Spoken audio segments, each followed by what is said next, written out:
What's up, Lazy Dog fam? Hope everybody out there is having an awesome day. Today we're going to be working in this little plot behind me where our carrots, our beets, our parsnips, and our lettuce are. Got to do a little weeding, got to do a little fertilization. But before we do that, I want to share with you some interesting information I obtained from a few phone calls earlier this week. And this information pertains to some changes that you might see coming in the kind of retail landscape of some products that you might use in your garden. And I think this information will be helpful to you, and I hope you really enjoy it. So if you've been watching our channel, you know that we've been using a lot of these nature-safe fertilizers, which are plant and animal based. We've been using a lot of those in our garden this year, and I've been really liking what I'm seeing from them. I just really like the performance of them so far, and all the stuff I've used them on has performed pretty well for us. And just as a disclaimer, I'm not paid by NatureSafe. I'm not paid to use their products or promote their products or anything like that. I buy their stuff, I use it in my gardens, and I just like what I'm seeing. Anyway, so I was having a phone conversation with the CEO of Seven Springs Farm, where I get a lot of the stuff from my garden, especially my fertilizers and some of my pest control products. And I was talking about the idea that organic fertilizers don't work that well in the cooler months. And this is not just some myth, it's actually pretty proven.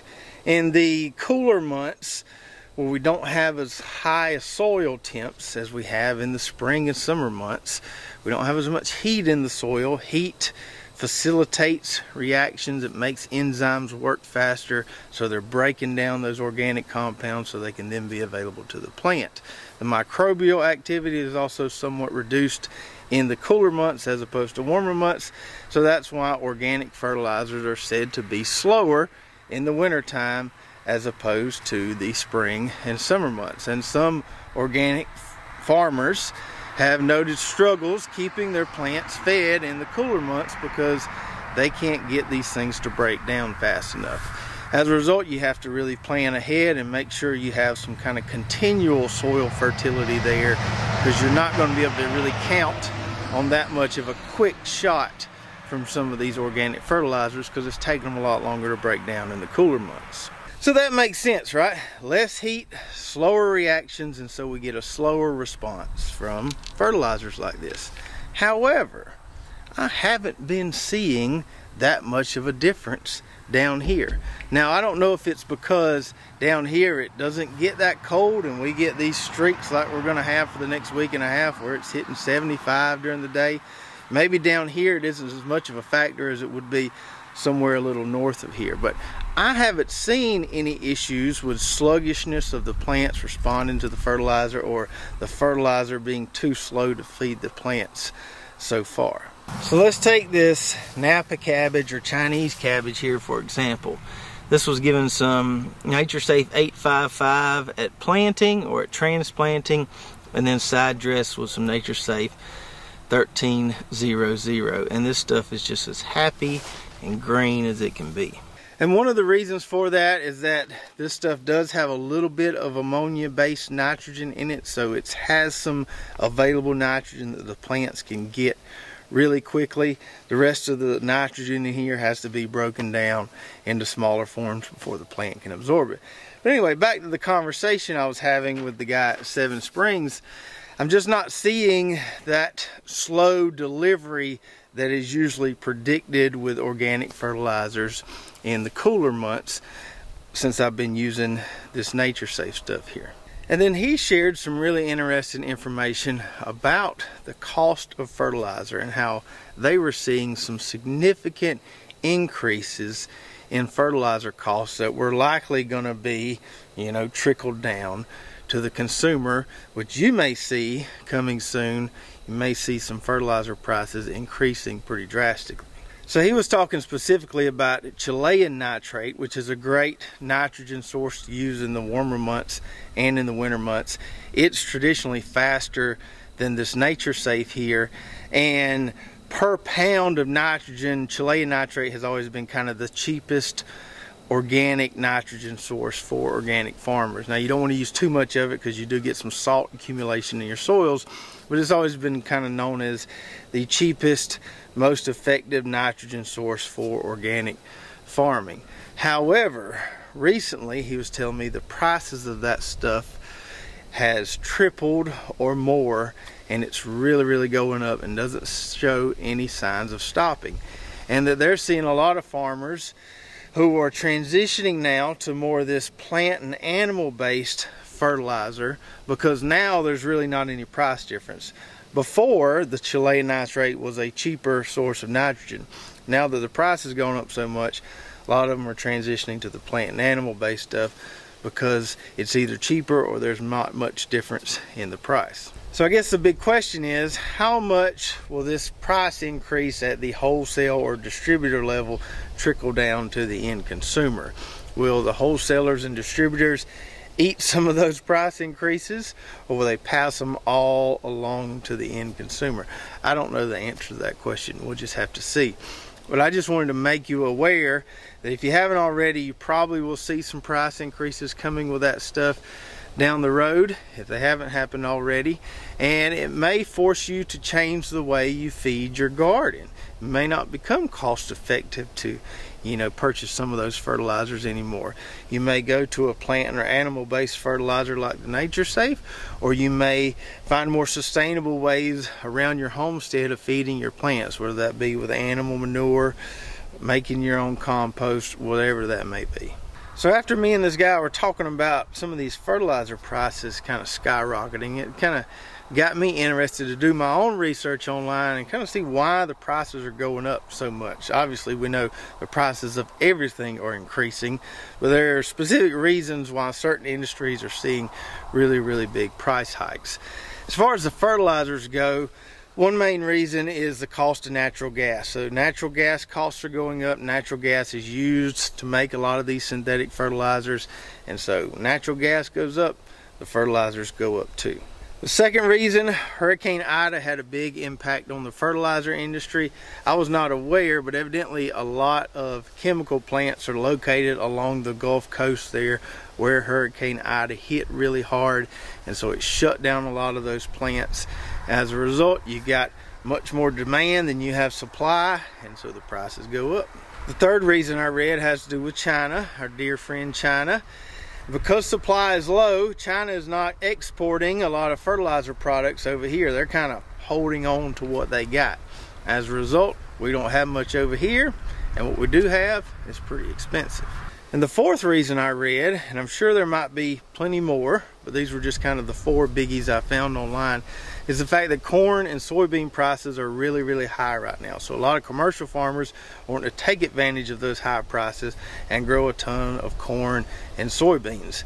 As a result, they're buying up all the fertilizer so they can have it to use it this following year when they're growing all those corn and soybeans. Again, that's reducing the supply, increasing the demand, jacking up those prices. Now, I'm no economist or industry expert on fertilizer, but I found all those things to be really interesting. And if you have anything to add to that, why you think fertilizer prices are going up and how you plan on responding to that, if it's going to affect you, please do share that in the comments below. So now let's take a look at our garden plot here behind me and see what we need to do.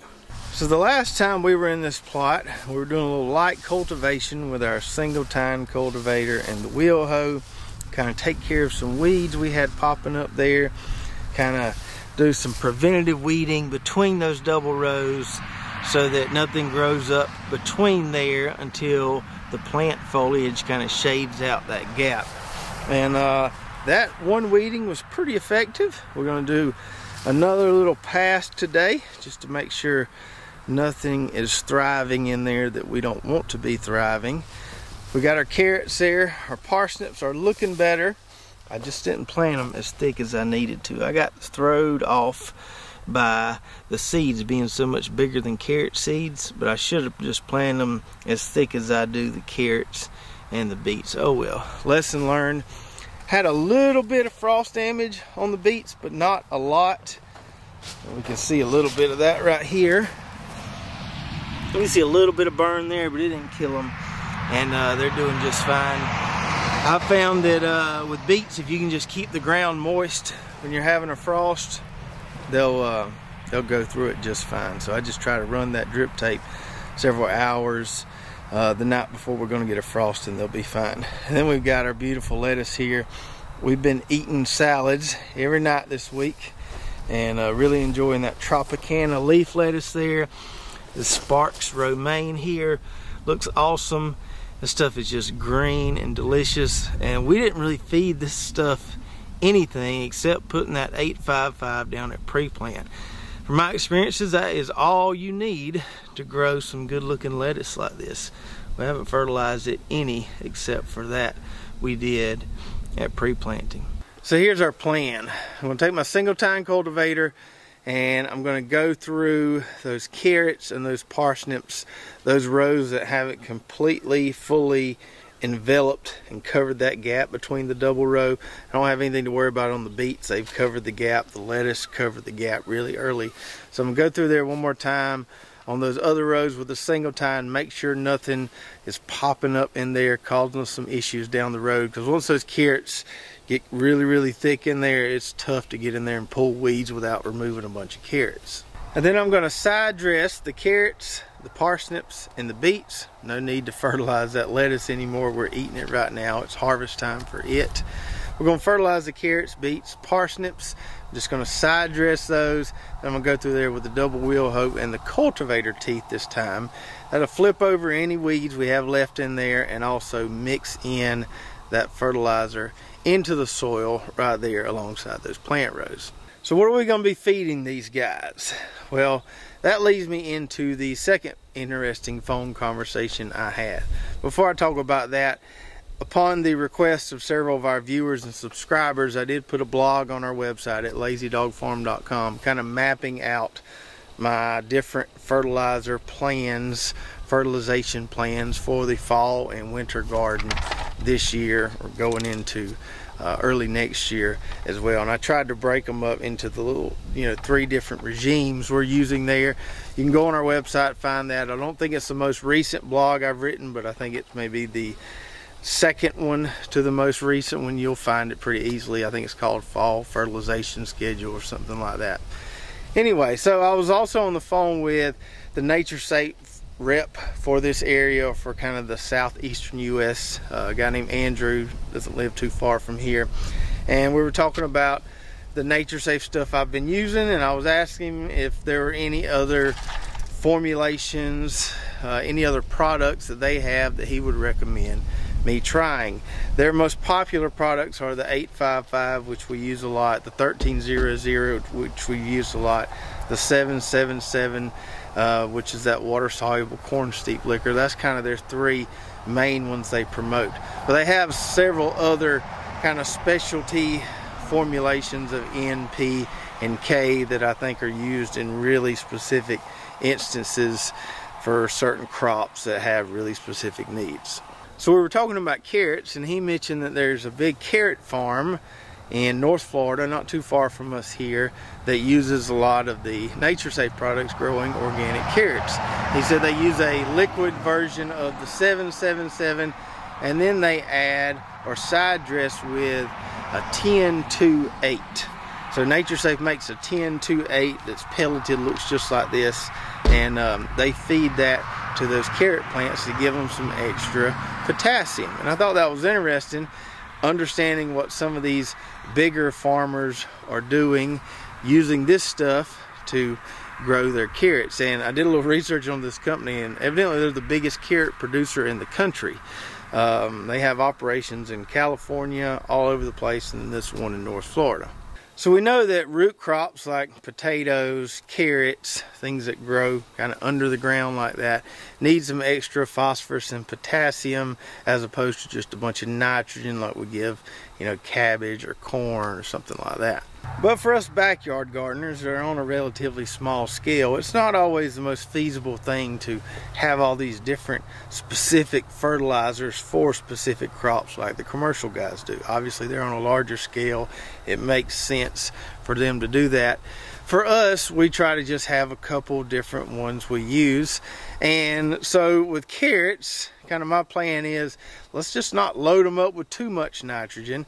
Let's make sure we try to give them something somewhat balanced so they have some of that phosphorus and potassium there. If we give them too much nitrogen, we're liable to make all top and not a whole lot of carrot. And then I remembered I had some of this stuff here, this sulfate of potash that we used on our sweet potatoes. And I thought, well, heck, for one of these carrot rows, I'm going to add a little bit of this. It's basically just straight potassium. We'll try it out, add some potassium in with the 855. So we're going to side dress both sides of the double row with 855. But for one of the carrot rows, I'm going to add some of this sulfate of potash, and we'll see how that works. Maybe next year I'll try some of that 10-2-8 carrot fertilizer, you know, maybe try it on some other root crops. But for now, all I have is the 855 and this stuff. So we're going to do a little experiment on one row with this. The rest of the rows, we'll just give them that 855 that is somewhat balanced. Not completely balanced, but probably close enough for what we're doing. All right, like I told you earlier, we'll start out with the single tine and we'll get her did. One day soon I will find, I know I am close, I know I will shine. One day soon I will fly, I know I am free, I'm feeling alive, take me back to the jungle.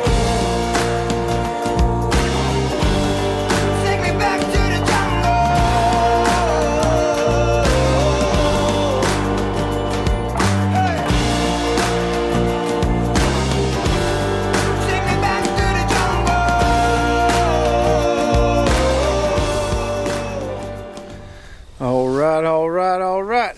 Got that side dress cleaned up. Got those weeds that were there flipped over. And now those plants, those carrot plants, are big enough to use these cultivator teeth here. I can get real close to the plants and don't have to worry about damaging them. And it also throws a little soil up around those carrot plants. Keeps those carrot roots, when they do form, from getting green from sun exposure. So it's not quite like healing them, just a little bit, just like throwing just a little soil up around those plants. And while we're out here, I might as well go ahead and grab supper. Start with a head of this Tropicana lettuce here, which has been a really good variety. I really like this one. Now some people will just pluck them bottom leaves off and kind of crop the leaves, pick it like you might collards or kale, but we just single cut the heads like this and then take them inside, wash them up, cut them up, and you're ready to go. And then I grab a head of this Sparks romaine lettuce right here. You can see the head hasn't completely tightened up all the way, but it's close enough to where we can eat it. And I really like this variety too. First time growing it and the Tropicana, and super pleased with both. Would definitely grow both again. All right, so we got supper. We got our carrot plot tended to. Only took 15 minutes or so.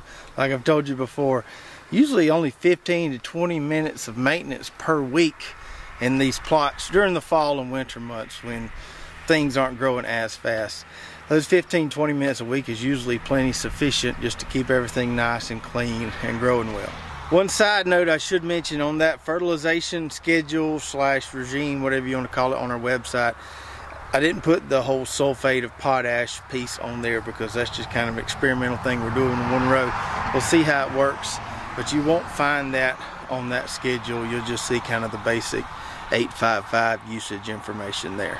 And don't forget to let me know in the comments below what kind of changes in your garden strategies or your garden plans, if any, you plan on making as a result of some of these upcoming fertilizer increases. Is this going to force you to do things a different way than you've done it before, or are you just going to stay the course? So hopefully you guys enjoyed our discussion today. I look forward to interacting with some of you in the comments below. If you did enjoy it, be sure to subscribe, hit that notification button, like and share, and we'll see you next time right here at Lazy Dog Farm. Oh, farewell, by the beauty of your life.